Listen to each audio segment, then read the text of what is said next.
नमस्कार, बहुत स्वागत है आपका न्यूज़ 18 के डिजिटल प्लेटफॉर्म पर और मैं हूं आपके साथ प्रशांत कटारे। तो आज बात हरियाणा में ईद उल फितर पर सरकार के एक बड़े फैसले की। दरअसल हरियाणा में ईद उल फितर की सरकारी छुट्टी को लेकर बड़ा फैसला लिया गया है। इसके तहत ईद उल फितर के दिन 31 मार्च को हरियाणा में प्रतिबंधित अवकाश रहेगा।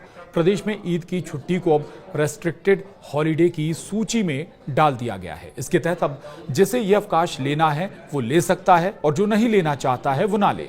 आदेश के तहत हरियाणा सरकार ने ईद उल फितर के दिन आगामी 31 मार्च को राजपत्रित अवकाश के बजाय अनुसूची 2 के अंतर्गत प्रतिबंधित अवकाश घोषित किया है।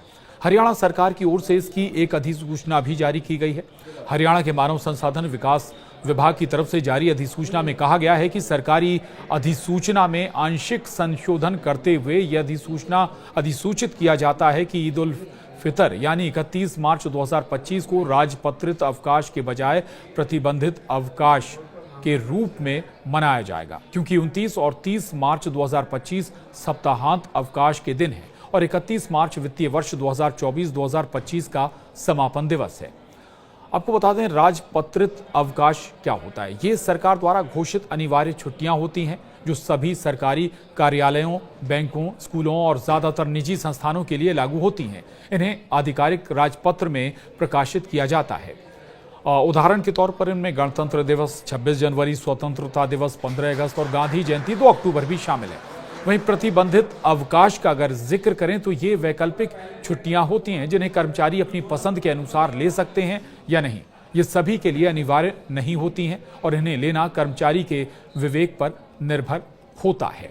चूंकि अब ये बड़ा फैसला हरियाणा सरकार ने लिया है, तो आपको बता दें कि सरकार ने ईद के 5 दिन पहले 31 मार्च की छुट्टी को रिस्ट्रिक्टेड हॉलीडे में बदल दिया है।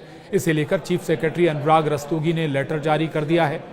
चीफ सेक्रेटरी ने लेटर में हवाला दिया है कि फाइनेंशियल ईयर 2024-25 की क्लोजिंग है, इस वजह से छुट्टी रद्द की गई है। 29 और 30 मार्च को वीकेंड है और 31 मार्च को वित्तीय वर्ष का आखिरी दिन। राज्य में ऐसा पहली बार है जब ईद की छुट्टी रद्द की गई है। यहाँ करीब 6% मुस्लिम आबादी है यानी हरियाणा में, और जिसमें करीब 18 लाख मुस्लिम वोटर हैं। और इसी वजह से मामला आज 27 मार्च को विधानसभा में भी गूंजा।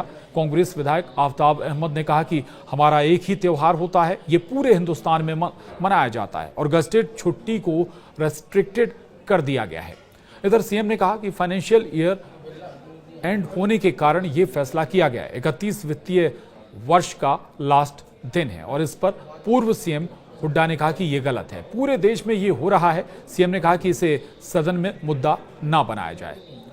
आपको बता दें, हरियाणा सरकार के कैलेंडर में 31 मार्च को गजटेड छुट्टी थी। हरियाणा सरकार प्रदेश में छुट्टियों के लिए जो कैलेंडर जारी उसने किया था, उसमें मार्च महीने में 3 गजटेड छुट्टियां दिखाई गई थी, जिनमें 14 मार्च शुक्रवार को होली, 23 मार्च रविवार को शहीदी दिवस और 31 मार्च सोमवार को ईद उल फितर की छुट्टी थी। इनमें होली और शहीदी पर छुट्टी रही, लेकिन ईद वाली गजटेड से बदलकर रेस्ट्रिक्टेड हॉलीडे कर दिया गया। अब छुट्टी को लेकर सियासत भी संभव है। इसकी 2 वजहें हैं।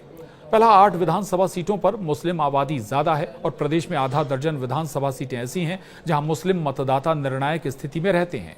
फिरोजपुर, झिरका, पुन्हाना, नूहू, हथीन, सोहना, यमुनानगर, साढ़ौरा और जगाधरी में मुस्लिम समुदाय के काफी लोग रहते हैं। नूहू, पलवल और गुरुग्राम दिल्ली और राजस्थान की सीमाओं से सटा हुआ है, जबकि यमुनानगर उत्तर प्रदेश से सटा हुआ है। ऐसे में राजनीतिक तौर पर इसको लेकर सवाल खड़े हो सकते हैं।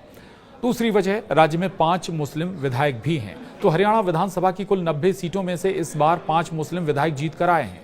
ये सभी विधायक कांग्रेस पार्टी के हैं। इनमें जगाधरी से अकरम खान, नूहू से आफ्ताब अहमद, फिरोजपुर झिरका से मामन खान, पुन्हाना से मोहम्मद इलियास और हथीन विधानसभा से मोहम्मद इजराइल शामिल हैं। इस समय विधानसभा में बजट सत्र चल रहा है, इसलिए पूरे आसार हैं कि सदन की कार्यवाही के दौरान ईद की छुट्टी कैंसिल होने को लेकर विपक्षी दल हंगामा कर सकते हैं। तो हरियाणा में ईद उल फितर को अब रेस्ट्रिक्टेड हॉलीडे में डाल दिया गया है। इसका बहुत असर सियासत पर भी होता हुआ नजर आने वाला है। आज के लिए इतना ही। नमस्कार।